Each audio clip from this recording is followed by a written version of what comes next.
네. 오늘은 추수감사주일인데 왜 하나님 앞에 감사를 드려야 마땅한가, 그 이유를 몇 가지로 함께 상고하며 은혜를 나누기를 원합니다. 하나님의 자녀 생활의 특징은 감사와 찬송이요, 마귀의 자녀의 생활의 특징은 불평과 원망입니다. 또한 겸손한 사람은 항상 감사와 찬송이 넘치고, 반면에 교만한 사람은 불평과 원망으로 가득 차 있는 것을 보게 됩니다.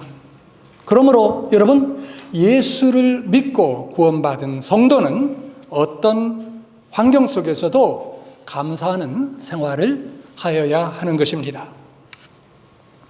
아일랜드의 작가인 조나단 스위프트가 쓴 걸리버 여행기라는 그러한 기행문적 소설이 있습니다.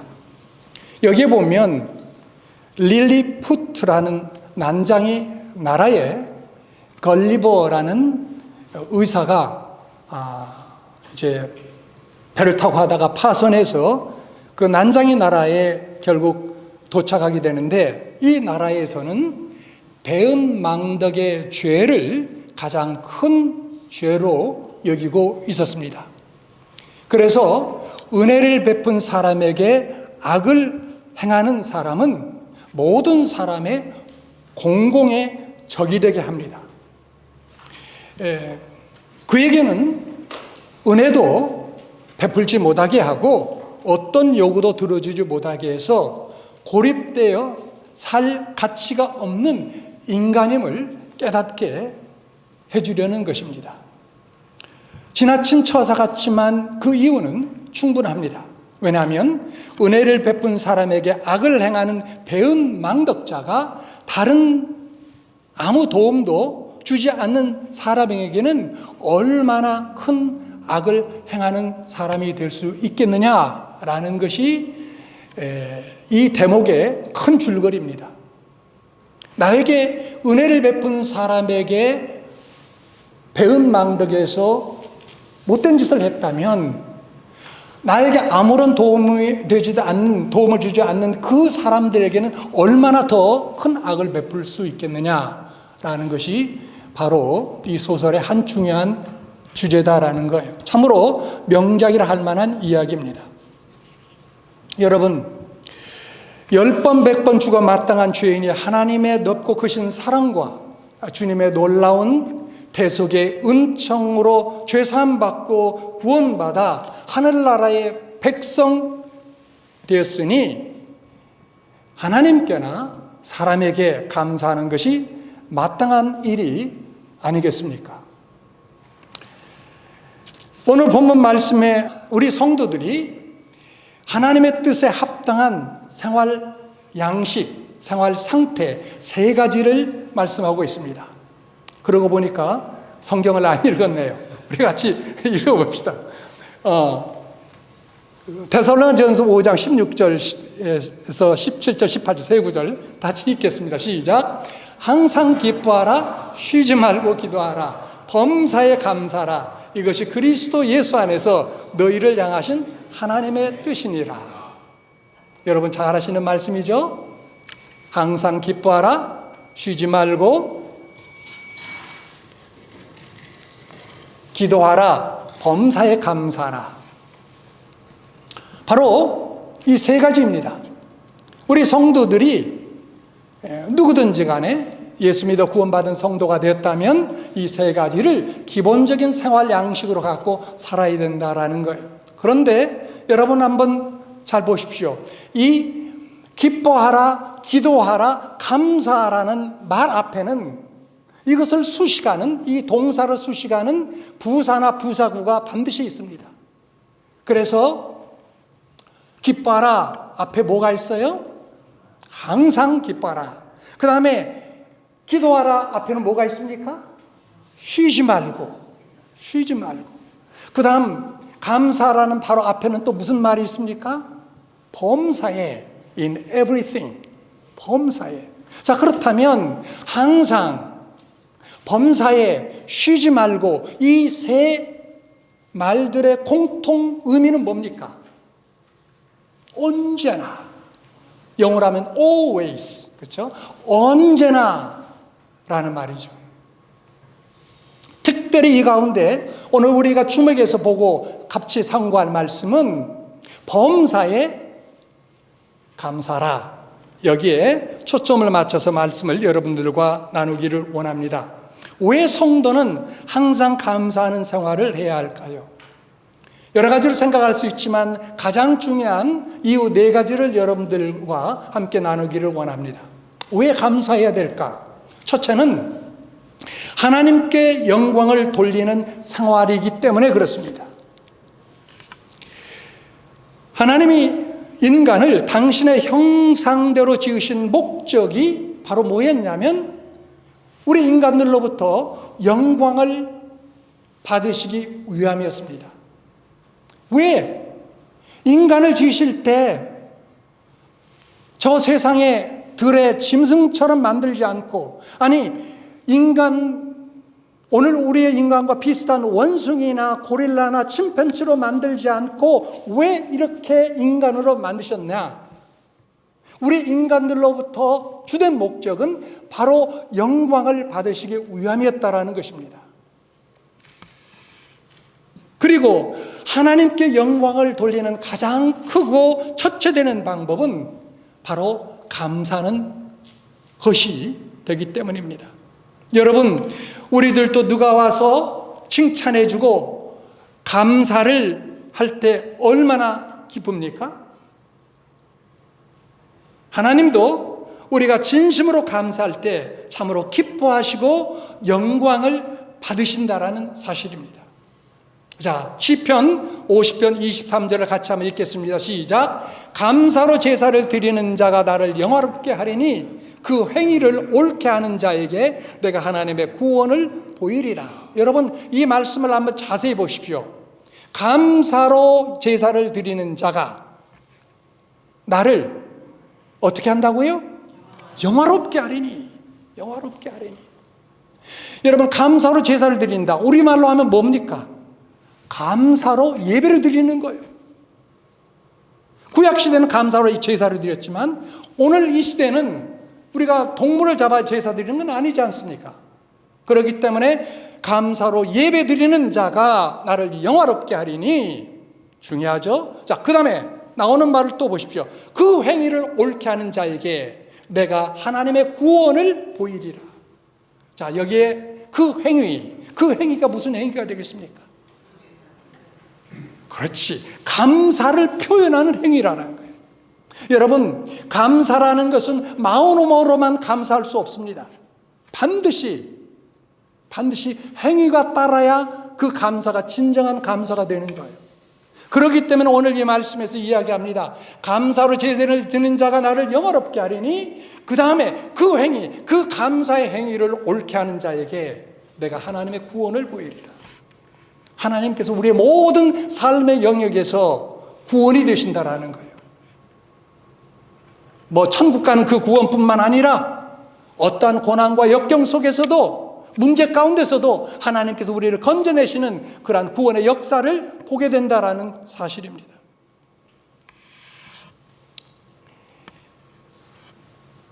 여러분, 그럼에도 불구하고 불평이나 하기 좋아하고 걸핏하면 원망하는 성도들은 하나님을 슬프게 하고 더 나아가서 하나님의 분노를 격발하게 됩니다. 바로 출애굽한 이스라엘 백성들이 그랬습니다. 하나님의 기적적인 은혜로 홍해를 건너고 그 사막에서 하늘로부터 내리는 일용할 양식 만나를 먹고 반석에서 생수가 터져난 그 물을 마셨음에도 불구하고 저들은 걸핏하면 애굽에 종살이 할 때가 더 낫다. 우리를 왜 이곳으로 인도하여 이 사막에서 죽게 하느냐? 부추와 마늘을 먹게 하라 라면서 얼마나 원망과 불평을 늘어놓았습니까? 그러므로 말미암아 저들은 하나님의 진노를 격발시켰습니다. 누가복음 17장에 보면 참 기막힌 말씀이 기록되어 있습니다. 예수님께서 어느 날 10명의 납병 환자들을 만났습니다. 그리고 저들에게 말씀하셔서 낫게 하셨습니다. 그런데 여러분, 이 문둥병이라기보다는 요즘엔 나병 환자라고 해야 되겠죠? 이 납 환자들이 다 나음을 받았는데 예수님께 돌아온 사람은 딱 한 사람이었어요. 돌아와서 감사를 표한 사람은. 근데 그것도 유대인이 아니라 이방인 사마리아의 사람이었습니다.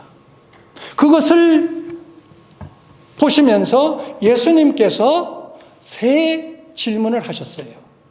자, 여러분 한번 누가복음 17장에 이 말씀을 같이 봅시다. 17장에서 18절 시작, 우리 같이 한번 읽겠습니다. 시작. 10사람이 다 깨끗함을 받지 아니하였느냐? 그 9은 어디 있느냐? 이 이방인 외에는 하나님께 영광을 돌리러 돌아오는 자가 없느냐? 자, 보세요. 세 마디 하셨는데 이 세 마디가 다 질문입니다. 그렇죠? 10사람이 다 깨끗함을 받지 않았느냐? 그 9은 어디 있느냐? 이 이방인 외에는 하나님께 영광을 돌리러 온 자가 없느냐? 여기서 보면 영광이 있죠. 하나님 앞에 감사한다라는 것은 결국 하나님 앞에 영광을 돌리는 건데 주님께서 이렇게 표현하며 말씀하셨습니다. 하여튼 세 질문을 하셨는데 이 세 질문의 공통적인 포인트가 뭡니까? 감사를 받지 못했다라는 거예요. 예수님께서. 그리고 저들로부터 영광을 받지 못했다라는 거예요. 그러므로 말미암아 예수님의 마음은 지극히 섭섭하셨다라는 거예요. 섭섭하셨다라는 거예요. 그 섭섭했다라는 그 주님의 마음을 세 가지 질문을 통해서 하고 있는 거예요. 여러분, 우리가 하나님 앞에 참으로 감사할 때 하나님은 우리를 통해 영광을 받으십니다. 화란의 철학자 키엘케고는 자기가 하나님께 너무 많은 은혜와 축복을 받았기 때문에 영원한 천국을 갈망하는 것은 바로 하나님의 감사하기 위함이라고 고백했습니다. 왜 내가 천국에 가고 싶냐? 뭐 휘황찬란한 황금길이 열려 있고 뭐 진주문이 황금 도로가 있고 뭐 진주문 있기 때문에 그 좋은 천국에서 누리고 살기 위해서가 아니라 하나님 앞에 받은 그 놀라운 축복을, 은혜를 감사하기 위함이었다고 고백하고 있는 거예요. 그래서 여러분, 왜 우리가 하나님 앞에 감사해야 될까요? 여러분이 구원받지 못했고 아직 하나님의 자녀요 하나님 나라의 백성이 아니라면 모르겠지만, 그러나 여러분이 그렇다고 한다면 여러분은 거기에 대한 감사를 진정으로 표하게 될 때 하나님을 기쁘시게 하고 하나님 앞에 영광을 돌리게 된다는 이 사실을 꼭 기억할 수 있기를 바랍니다. 자, 두 번째, 더 큰 축복을 받는 생활이 되기 때문입니다. 여러분, 배은망덕한 자에게 더 주고 싶습니까? 아니면 감사하다고 인사하는 사람에게 더 주고 싶습니까? 당연히 후자죠. 당연히 후자입니다.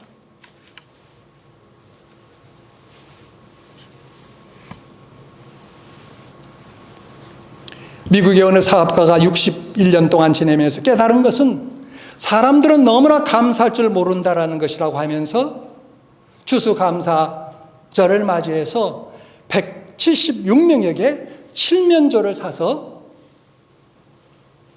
보내주었는데 감사의 인사를 하는 사람은 겨우 4사람이었다고 합니다. 2사람은 조그마한 쪽지에 감사하다라는 내용으로 보내서 감사를 표했고요.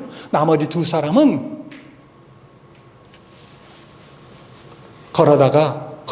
걸어가다가 우연히 만나서 감사하더라라는 거예요.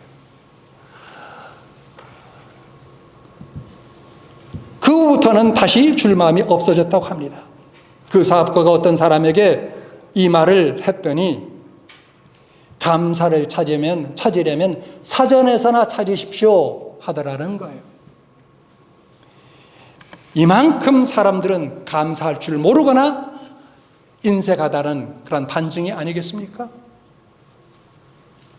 어떤 사람이 물에 빠져 죽게 된 한 사람을 목숨 걸고 들어가 머리칼을 잡아 끌어내 구해주었더니 남들은 그 사람에게 다 금메달을 달아주는데 정작 물속에서 구원함을 받은 그 사람은 머리칼을 당겨서 아파서 혼났다고 두고두고 불평하더랍니다. 여러분, 받은 것에 감사하는 대신 요걸 주느냐, 이런 것을 주느냐고 불평 원망하는 배은망덕자는 주었던 것도 빼앗아 가는 것입니다. 예수님께서 마태복음 25장 29절에 무릇 있는 자는 받아 풍족하게 되고 없는 자는 그 있는 것까지 빼앗아 가리라 라고 말씀하셨는데, 바로 이런 점을 또한 염두에 두고 말씀하신 그러한 말씀이 아니겠습니까? 하나님의 은혜와 축복이 감사할 줄 아는 사람에게 더 큰 은혜를 주시고 더 큰 축복을 반드시 주시는 줄 믿습니다. 여러분, 감사는 펌프로 물을 뿜어 올릴 때 쓰는 펌프에 붓는 마중물과 같습니다. 마른 펌프를 작동시켜서 지하에서 물을 뿜으려고 할 때 여러분, 반드시 필요한 게 뭡니까? 마중물이죠. 한 바가지 물을 넣어야, 그래야 생수가 땅에서 펑펑펑 솟아 올라오는 것입니다. 감사의 물 한 바가지를 부으면 축복이 넘치는 감사의 생수가 수없이 올라가는 거예요.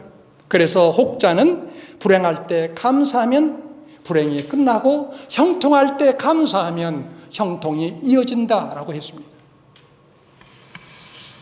영국의 유명한 설교자 스펄전 목사님의 이야기가 있지 않습니까? 캄캄한 하늘에도 자세히 보면 별빛이 보인다. 하나님께서는 별빛을 보고 감사하는 자에게 달빛을 주시고 달빛을 보고 감사하는 자에게는 햇빛을 비춰주시고 햇빛을 보고 감사하는 자에게는 달빛과 햇빛보다 더 밝은 하늘나라의 광명의 빛을 그 마음 가운데 비춰주신다 라고 말했습니다. 그렇다면 여러분, 별빛을 놓고도 감사하지 않는다면 그 마음은 어떨까요? 어두운 마음 상태로 계속 있게 될 수밖에 없을 것입니다. 어두운 마음 상태.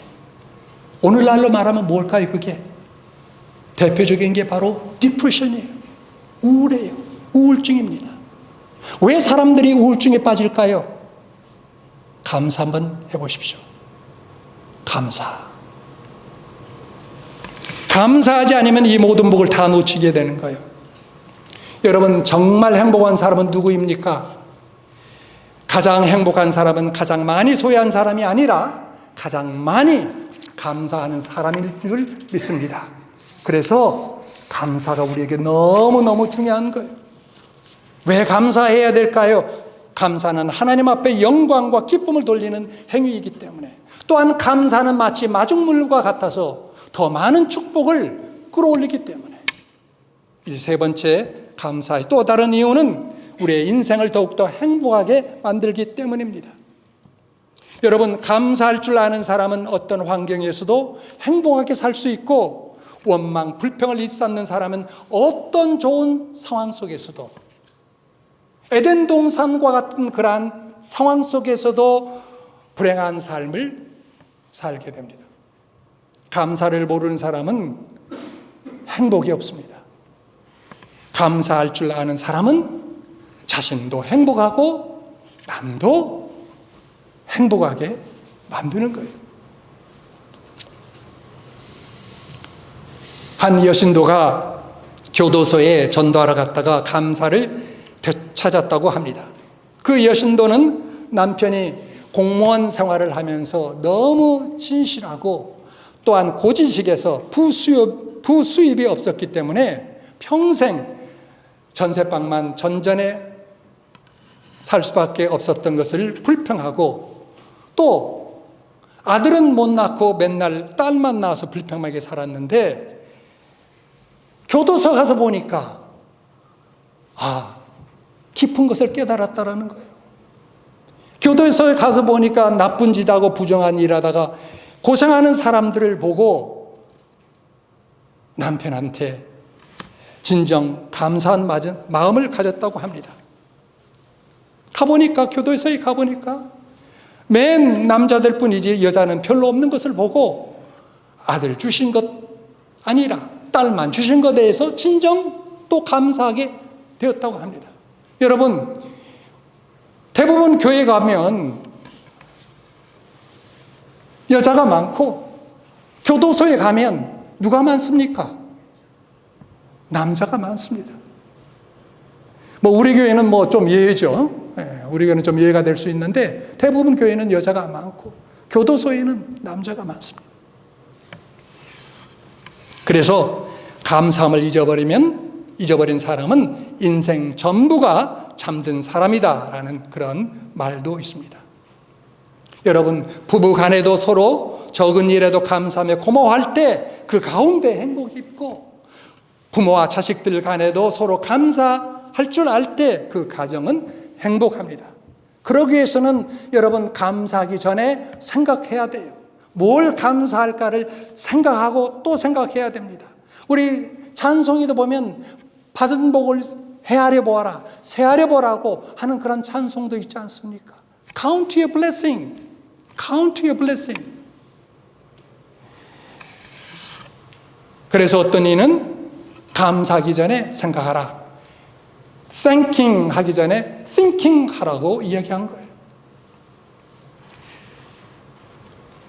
한국에서 나온 영화 중에 좀 오래된 영화지만 낮은 대로 임하소서, 여러분 혹시 보셨는지 모르겠는데 안요한 목사, 실제 인물이죠. 안요한 목사를 중심으로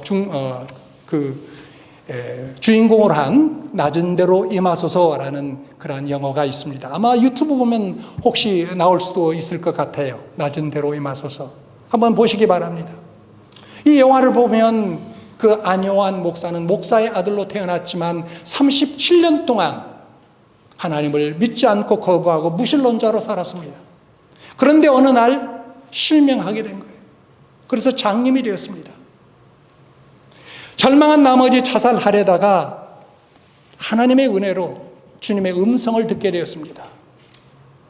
요한아, 요한아, 내가 너를 떠나지 아니하고 버리지 아니하리니 마음을 강하게 하고 담대히 하라 라는 그런 음성을 들었답니다. 그 음성을 듣고 나서 이 안 요한은 37년 동안 하나님을 부인한 죄를 회개했습니다. 이제 육신의 눈은 멀어서 볼 수 없게 됐지만 대신 영안에 뜨인 거예요. 영적인 눈이 뜨이게 된 것입니다. 그는 신학교도 나오고 박사학위까지 받았습니다. 그는 간증하기를 이렇게 이야기합니다. 저는 장님이 되고 수지 맞았지요. 눈으로 보는 37년보다 앞 못 보는 7년이 오히려 행복하고 보람이 있습니다. 온 천하를 가져도 하나님이 없는 인생은 만족과 기쁨과 감사가 없기에 행복할 수 없습니다. 이 세상 모든 것 다 잃어도 하나님을 찾는 사람은 감사가 있기에 행복할 수 있습니다. 사랑하는 여러분, 참으로 하나님을 만나고 구원받은 사람은 언제 어디서나 감사할 수 있고 더 나아가서 행복할 수 있는 줄 믿습니다. 이게 전천후 감사요, 전천후 감사로부터 일어나는 전천후 행복인 줄 믿습니다. 어떤 상황임에도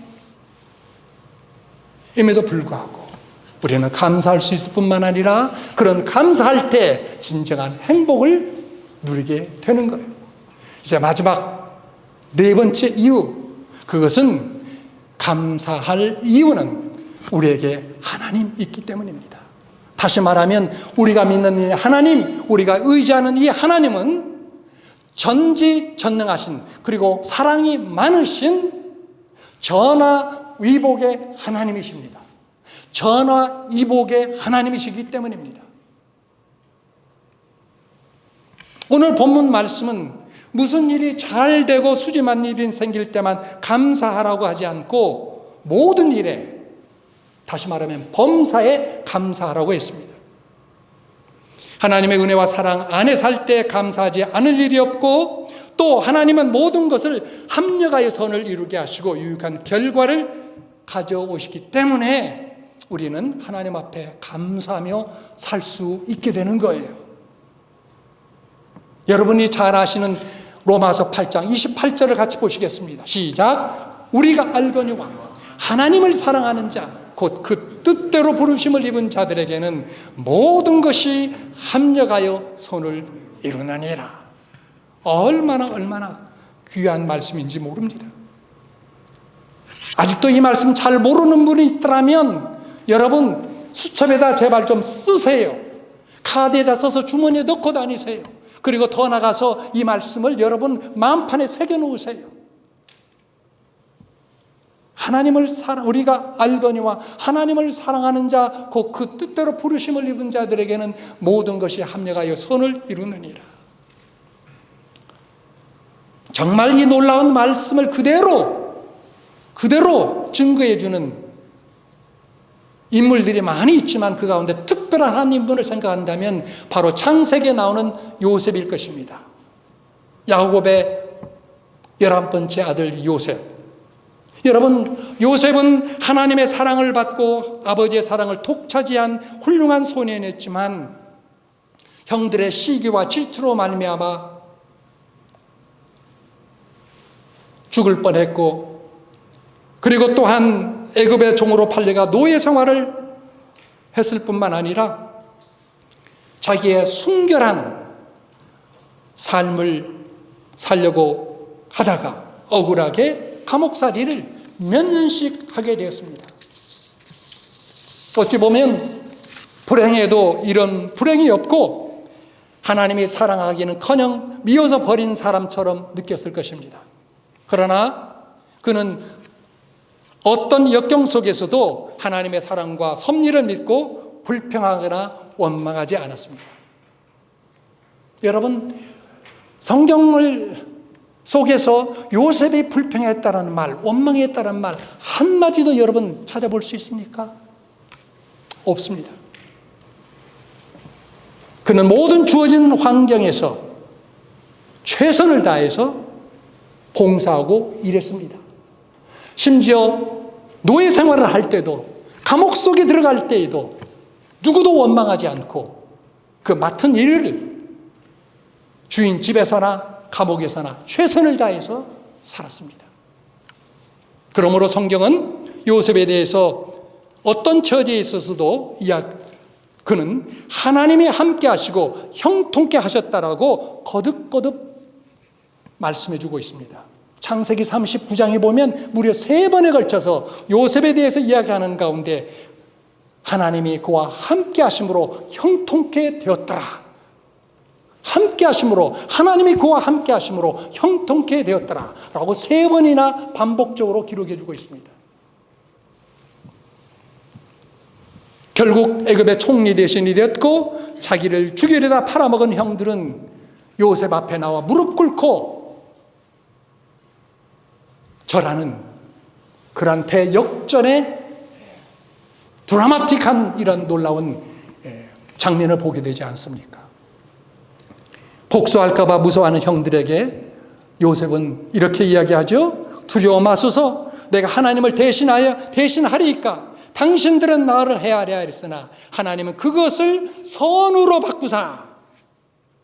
전화위복이죠. 아까 로마서 8장에 있는 그 말씀대로 모든 것이 합력하여 선을 이루리라는 그 말씀 그대로 창세기에서 벌써 이루어지지 않았습니까? 요셉의 고백대로 하나님은 그것을 선으로 바꾸사 오늘과 같이 만민의 생명을 구원하게 하려 하셨으니 당신들은 두려워 마소서, 내가 당신들과 당신들의 자녀를 기르리이다. 여러분, 이게 얼마나 놀랍습니까? 얼마나 놀랍습니까? 자기를 죽이려는 자들을, 그 형들을 용서하고 하나님을 의지하고 감사하며 최선을 다하며 살 때 하나님께서 이렇게 높여주시고 모든 그러한 환경들을 뒤바꾸셔서 선을 이루게 하시고 만민을 구원하는 정말 예수님 닮는 그러한 놀라운 인물로 들어 사용하지 않았습니까? 스코틀랜드의 유명한 소경 목사인 조지 마데슨 목사는 이렇게 기도했다고 합니다. 나의 하나님, 나는 이때까지 나에게 주신 가시로 인하여는 한 번도 감사하지 않았습니다. 나는 나에게 주신 장미꽃으로 인하여 수천 번 감사했으나 가시로 인하여는 한 번도 감사하지 않았습니다. 나는 십자가 그 자체가 영광인 것을 모르고 그에 대한 보상만 바라고 살았습니다. 나에게 십자가의 영광을 가르쳐 주옵소서, 가시의 가치를 가르쳐 주옵소서, 고통의 길을 통하여 당신께 올라갈 수 있었음을 알게 하여 주시고 내 눈물이 내 무지개였음을 알게 해 주소서. 내 눈물이 아름다운 형용한 무지개였음을 알게 해 주소서. 여러분, 얼마나 깊은, 얼마나 아름다운 그런 기도의 고백입니까? 마지막 하나 이어드리고 설교를 마치고자 합니다. 서울의 어느 교회의 여집사님 한 분이 예수 믿기 전에는 한숨만 짓고 그리고 자살할 길만 찾았다고 합니다. 어느 날은 연탄불을 피워놓고 방 안에 들여다 넣어 죽으려고 그런 계획까지 세웠다고 합니다. 왜냐하면 남편이 불구자였기 때문에. 그러나 절망 중에 교회에 나와 말씀을 듣고 기도하는 중에 은혜 받고 회개가 터져 나오는데 한 달 동안 무수히 울었다고 합니다. 그리고 설교만 시작되면 귀가 항아리처럼 커지는데 내 귀가 그렇게 달라졌나 싶어서 만져보면 그냥 일반 보통 귀인데 설교 말씀 구구절절이 은혜가 되더랍니다. 이제 와서 보니 불구자 남편 주신 것도 그렇게 감사하게 되었다고 합니다. 왜냐하면 잘생긴 남편을 주셨으면 그 남편을 통해서 세상 쾌락만 추구하고 살다가 영원한 지옥의 형벌을 면치 못했을 것이고 더 나아가 예수 믿는다라는 것은 꿈에도 생각할 수 없었을 터인데 오히려 그러한 역경과 고난과 아픔을 통해서 예수도 알게 되었고 남편도 사랑하게 되었고 모든 것이 하나둘씩 풀려나가는 그러한 놀라운 은혜로운 역사를 경험하게 된 것입니다. 그래서 그 여자 집사님은 이제는 세상에 부러울 것 없고 감사와 찬송밖에 없다고 고백하게 된 거예요. 여러분, 그렇습니다. 이렇게 거듭나고 은혜 받은 성도는 어떤 환경과 처지에서든지 감사를 할 수가 있게 되는 것입니다.